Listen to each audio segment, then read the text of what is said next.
hit in the face on the bus. That's what one student says happened to him, and it caused his nose to bleed uncontrollably. The thing is, he says he wasn't hit by another student, but rather by the school attendant, the bus attendant. WFF 48's McKinley Struthers spoke with the student and his mother, as well as a representative of the bus company, to get some answers.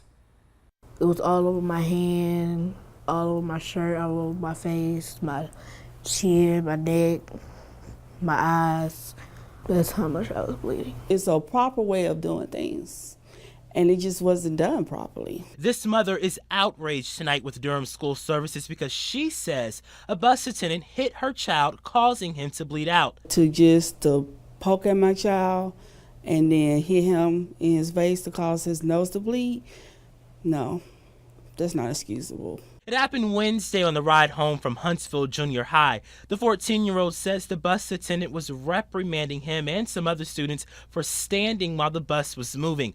And then at some point, the attendant got so upset, he smacked him. To me, I think just because I was standing on the bus and saying hey to people don't mean you can hit a child. But that's not where their frustration ends. The student says that no one did anything to help him out. In fact, he says that the driver kept following the route and the attendant flat out ignored him. It wasn't until they got to his neighborhood that someone finally stepped in and helped him out. Children are going to be children.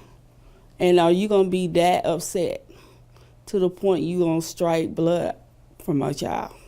Friday afternoon, I went to Durham School Services looking for answers. And while many of my questions went unanswered, I did get this statement from the PR representative.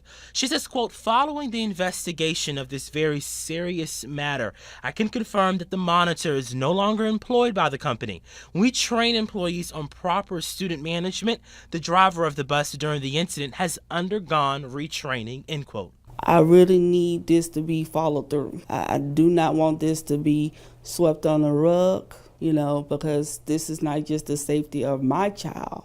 This is the safety of everybody else's child, too. The mom is now taking legal action. She has a lawyer and has filed a police report with the Huntsville Police Department.